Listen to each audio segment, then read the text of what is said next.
Yeah, I do think the sky looks really nice. It's one of the most pretty aspects of this game.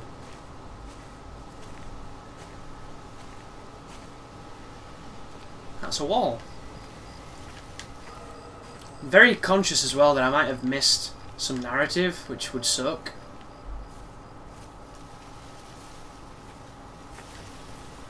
I do think the slow walk speed disincentivizes you to want to go and explore. I know it might sound silly, but if you walked a little faster or you had the option to run, which you might have, I just haven't found it.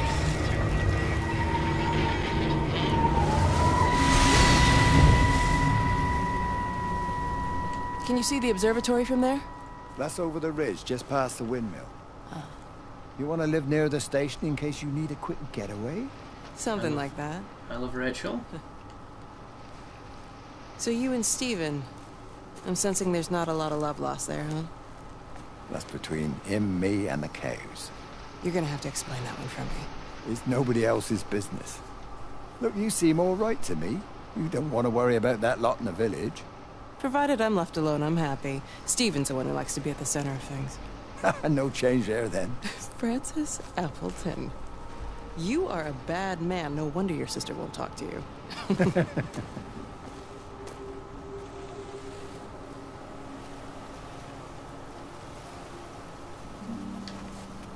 That lighting shifts. Love it.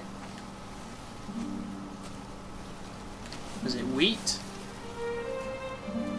Looks pretty nice. It's two-dimensional, but yeah, it looks alright when you're not that close.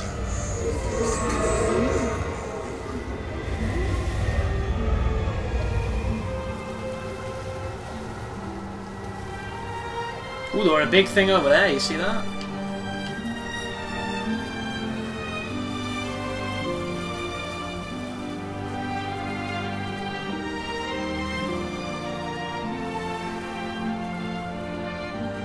This song seems to be the silver lining on the dark cloud. Much more uplifting, less somber, less crestfallen.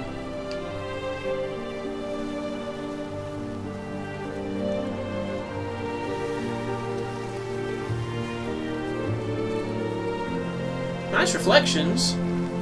Oh, it's a bit rough when you turn too quickly though.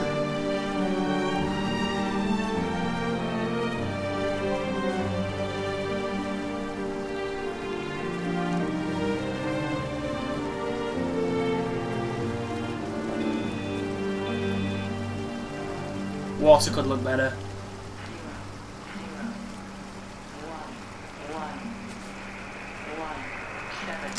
Under the microscope, you could see how the light was following the cellular structure of its wings.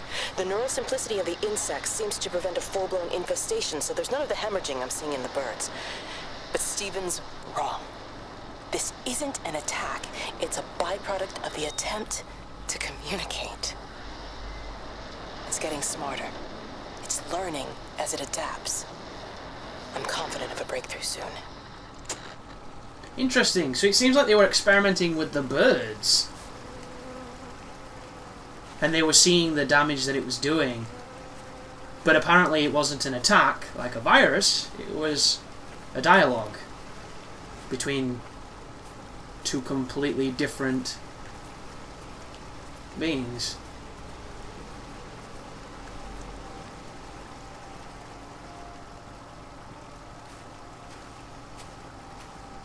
The reflection is nice. Just wish this character didn't have a club foot so we could actually book it.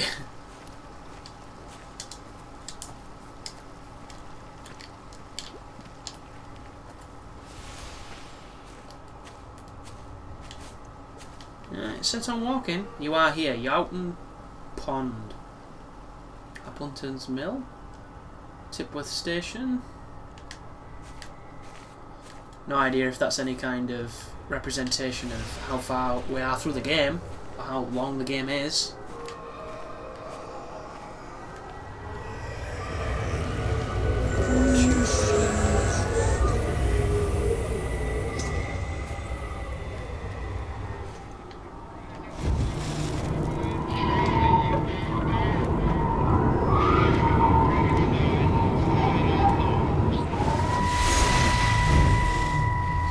I suppose that counts as puzzle solving. Breaker 9, call in on 9. This is Lost Cowboy looking for anyone out there. Hello? It's a shit tip. Breaker 19. Breaker Sleeping traveling machine. Sherlock. Charlie, you out there? Over. Hello? My family, my wife and kids. You know perfectly well what you've got to do. I can't do it. Don't ask me to do it. You're asking me to sign their death warrant. My own family. Damn it, don't you think I'm aware of that? I'll still be here when you drop the fucking stuff. No. Don't you lecture me about No. sacrifice, you stupid, little shit. stupid bastards! If you're so full of ideas, you come here and try dealing with it. Interesting. Tell them the time when we had a choice is over. Tell them to do it. You've got to do it now.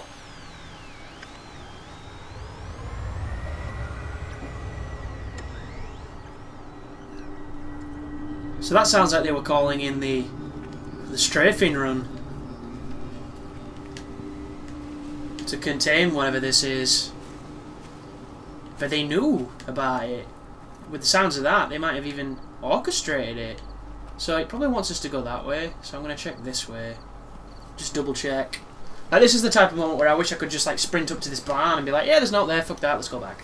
But alas, sprinting is not part of Everybody's Gone to the Rapture.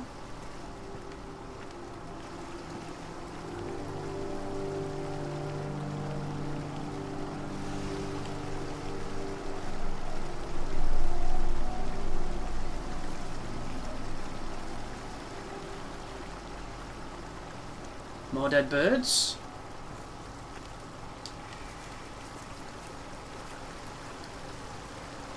Some of the foliage looks really shitty.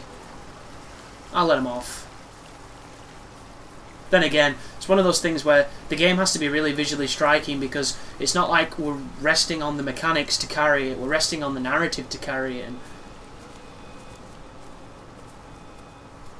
I think this game is a tough sell at 16 quid digital because it's all going to be reliant on that one playthrough.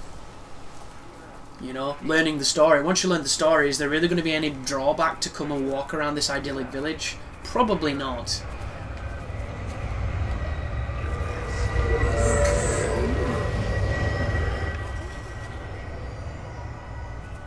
I wonder if that would have led. Because if we'd gone up the path, it might have led here. Ooh, barn. What if we find Billy Zane and the critters? Whoa, I can't. I'm moving even slower than normal. What the fuck?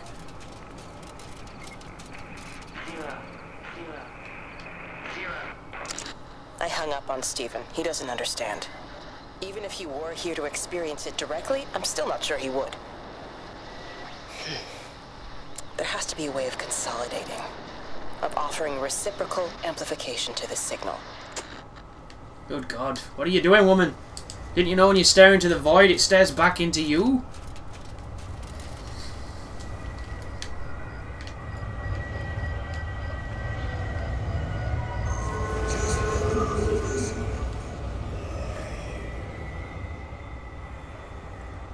There's a turnstile over there.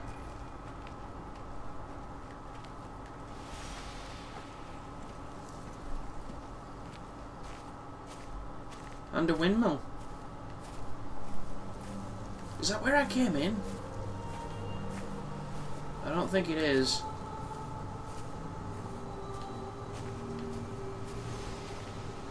Once again, a jog button would just be great.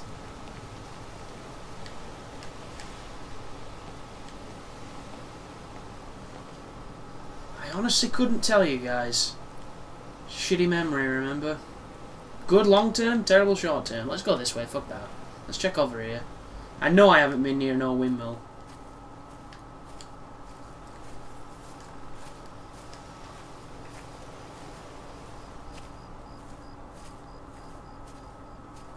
Very curious to see what DSP thinks of this, because I know he's going to play it today.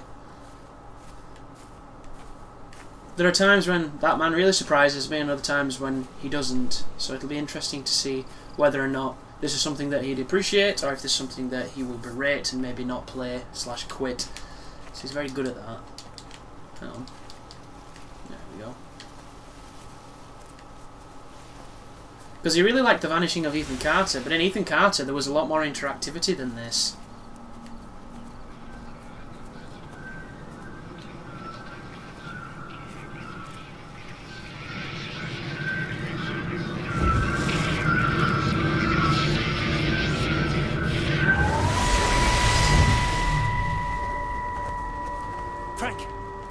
Frank, for God's sake, stop!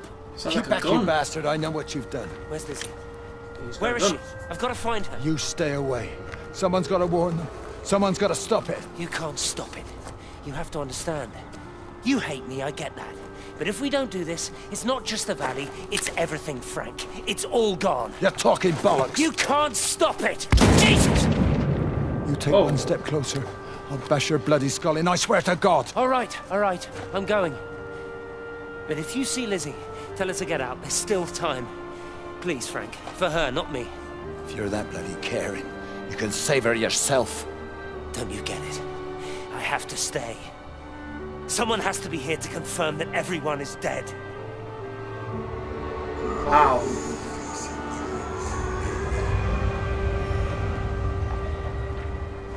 See what I mean? If I'd have gone the other way, maybe I wouldn't have heard this, and maybe that's a really, really important part. It sounded quite important. I think that's the major flaw in this kind of storytelling. Like, there are a lot of games nowadays that they leave really important story dynamics inside of collectibles, and if you don't find the collectibles, you don't even understand half the fucking story, which I hate, because I hate having that kind of ambiguity if you don't do that superfluous, arbitrary bullshit. And in a game like this, I mean, the main appeal, I guess, is the fact that you're going to try and look and explore, because it's pretty much the whole mandate, but it's easy to miss shit. It just is. That's what games are about. Sometimes you miss stuff. Sometimes you make bad choices.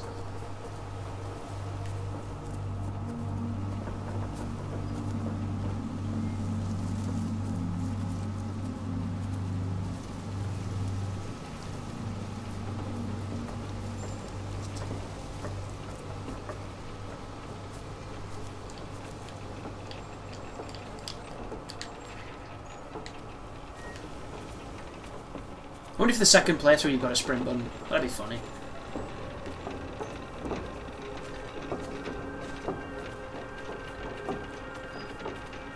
But you know what the comments would be like then, wouldn't you? How do you sprint?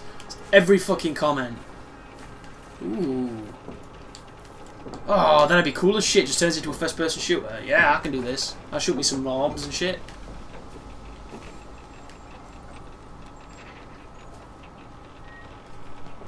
It'd be hilarious if this game turns out to have really satisfying first-person melee combat.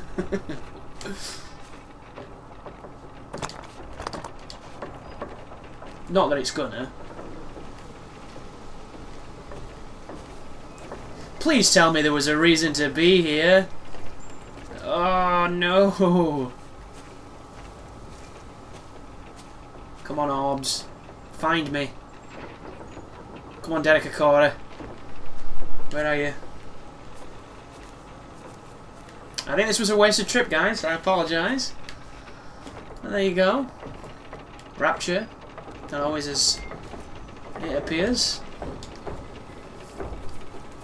So, let's talk about something else, shall we?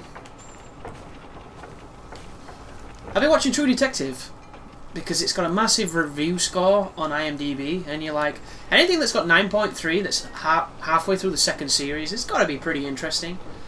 So the first season, I binge watched it, and I really liked Matthew McConaughey, and I really liked Woody Harrelson, and there was some great supporting casts.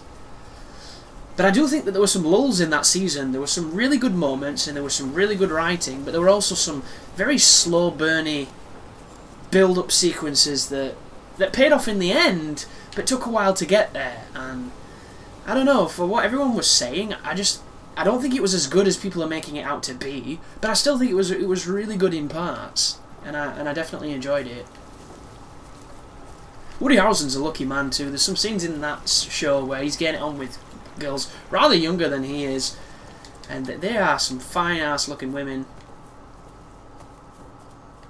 especially I think on episode 2.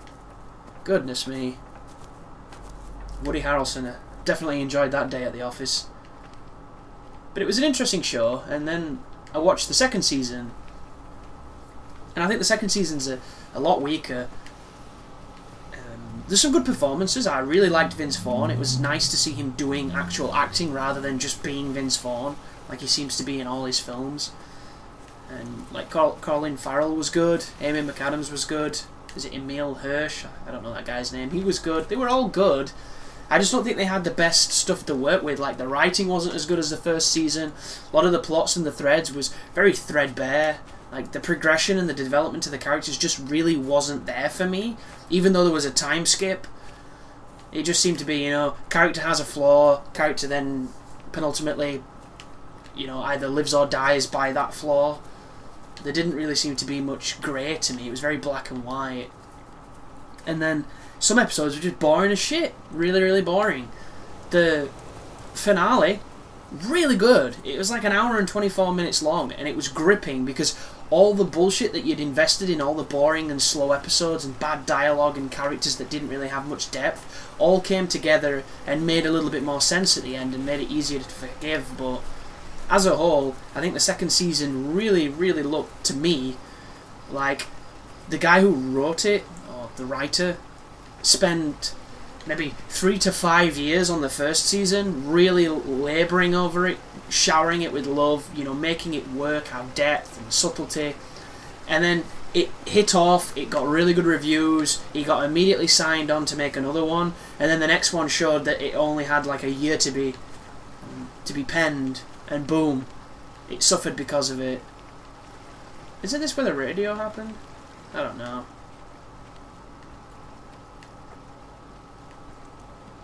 It is, and we need to go up here. But all in all, I like that it's a different type of storytelling. I preferred the first season's like back and forth between the interviewing because I thought it was a good hook.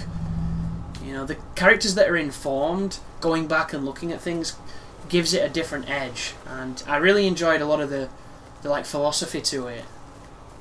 Because of course the main character that Matthew McConaughey played was quite the, I'm not going to say atheist, but he was a cynical, like, pragmatist / nihilist. It was interesting. A lot of depth to it. But that second season just, it was almost like it was written by somebody else. About 6 weeks after, once he thought I could cope with knowing. Can I ever repay you for what you did? She was a good woman, Frank. The best. You should come back to church. Back to the community you're missed. I hate him, Father. I can't get down on my knees and pretend otherwise. And I don't understand why you don't hate him too. I try my hardest not to, Frank. Goes against the job description somewhat. Faith is the assurance of things hoped for. The conviction of things not seen. We have to trust him. Even when his methods are hidden from view. Maybe see you on Sunday. What a fucking con job, man.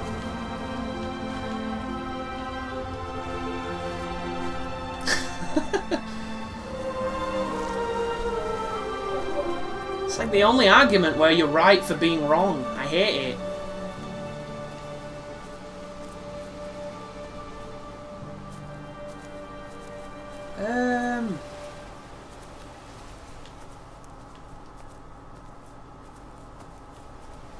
That's the windmill. Is there anything in the house, do you think? Let me just try and double check.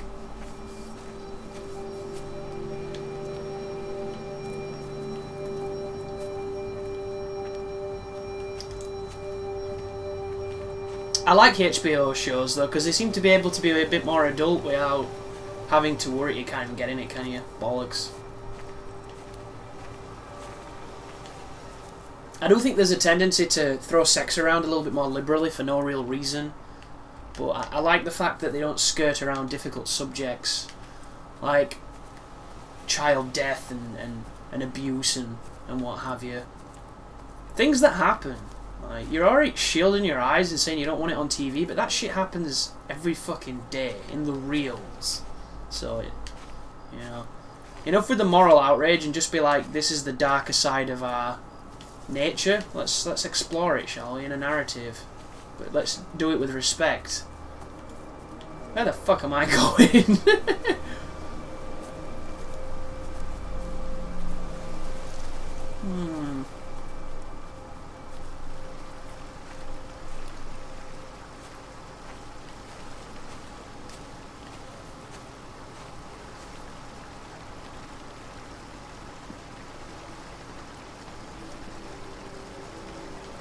It's not entirely clear where the road is that leads to the next section.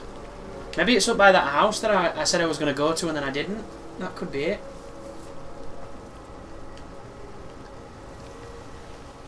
I think they used sex a lot more on the second season of True Detective, and I think it worked to a lesser extent because it wasn't as interesting.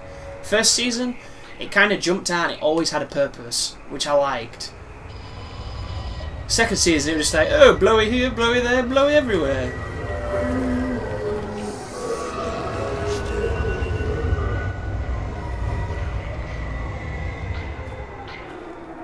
Stop? No, it's not. Not yet. The radio telescope in Tower 6 is burned out. The background radiation coming in from the Penrose region is off the scale. It's like mathematics is bending along with the light. Everything is bathed in a strange glow. My face is still numb from the burn. My face is still numb from the burn.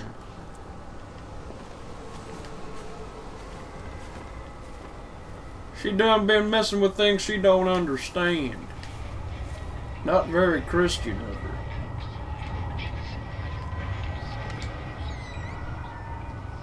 Well,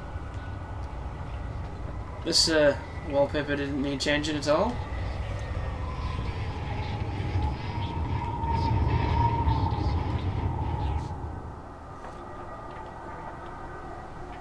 Clock stopped. Tape recorder, can I mess with it?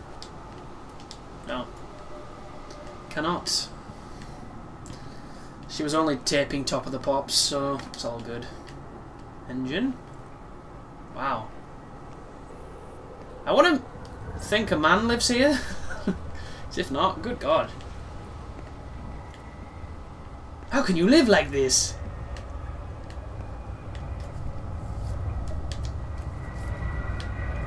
Must be upstairs because I can hear some serious bass drum.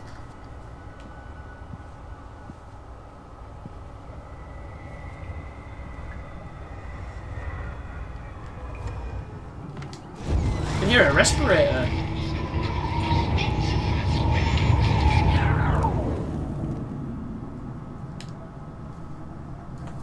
Fuck.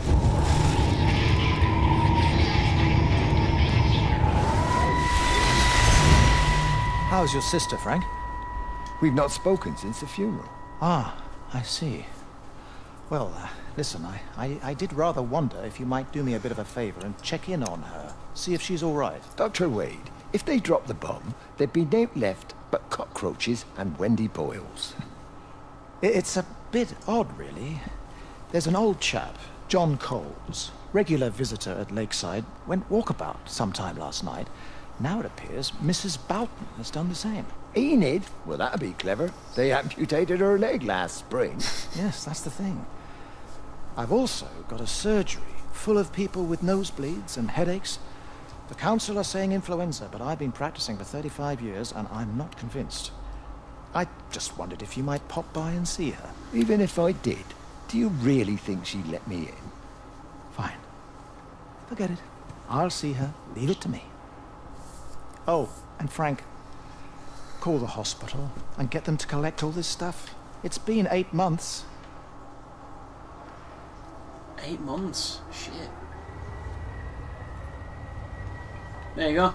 Nice juxtaposition there of ideals, medication, modern medicine and religion. What happened to praying away the demons? Did it not work?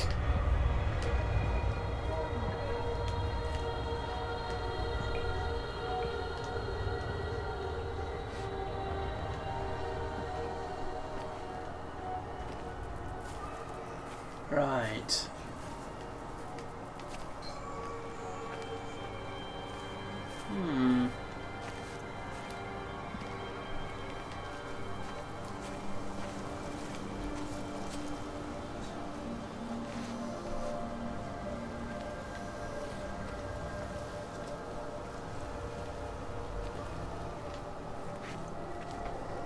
Ahaha, there's the light. I'm so glad this light exists, because if it weren't for it, you'd be even more bloody lost.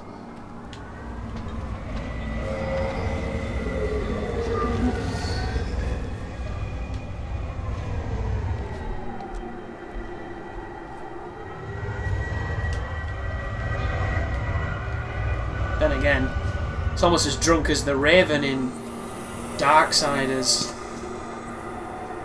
I can hear the respirator. What is going on? Is it going to blind me again?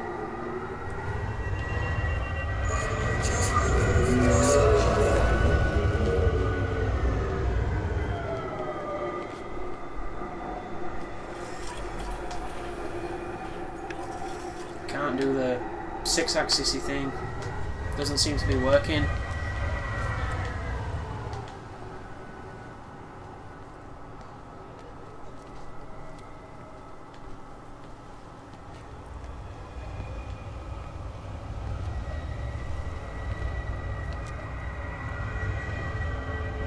I don't know what it's doing.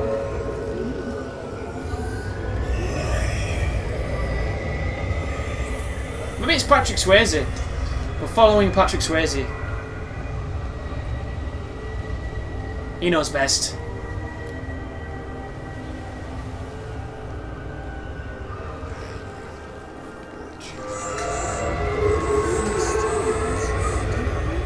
So he managed to get the transfer to the observatory then?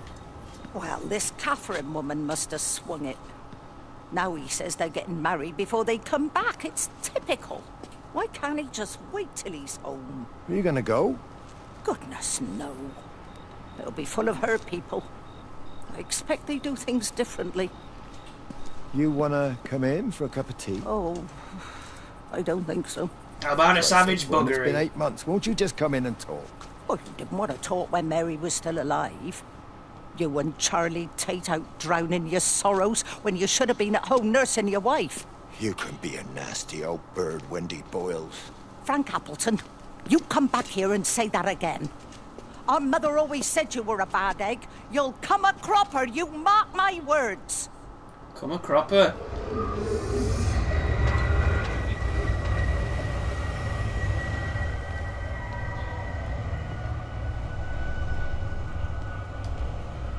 It's like Emmerdale, only more lonely.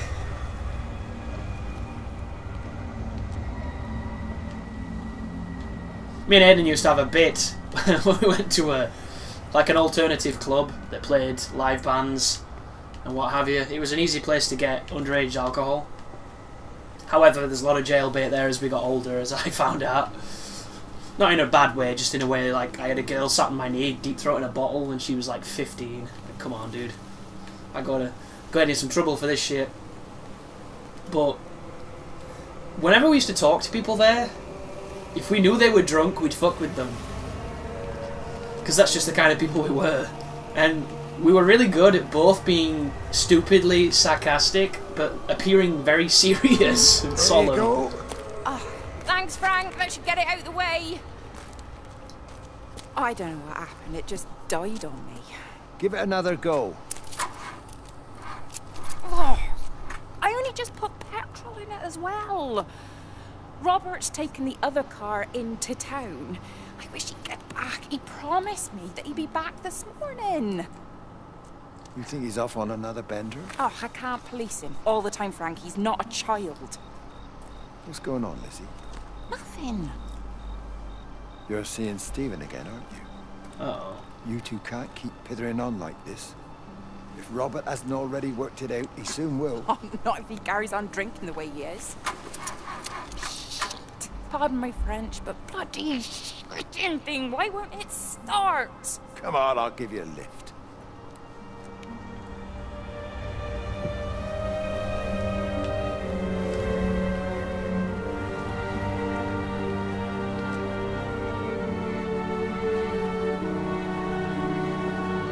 Okay. But the drunk people, girls mostly, used to get really incredulous and try and figure it out, and we would just be fucking with them.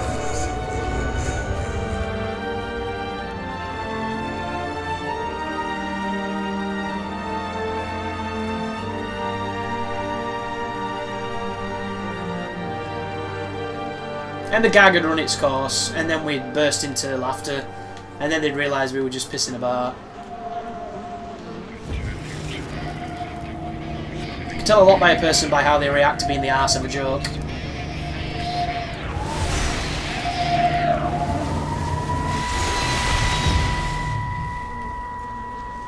You never mentioned anything about them sickening yesterday. I checked them last night on the way back and they were fine. I woke up this morning and the whole lot had gone. Tell me, Charlie, have you heard any birds today? Well, I've not really been paying any attention. That sister of mine reckons they're dropping out the sky all round the Wrekin. And Dr. Wade reckons there's sick folk all over the village. Meg said not to bother trying to get deliveries out. Said the quarantine in the whole valley. I reckon it's best we just sit it out. It'll all come right, Frank. This'll all come right? Yeah, right. I am sorry about your cows, Frank. But when things settle down, they'll see you all right. There's got to be provision for this sort of thing. You want to listen to the radio more? Things don't seem like they're settling down at all. I tell you, Charlie, something big is happening.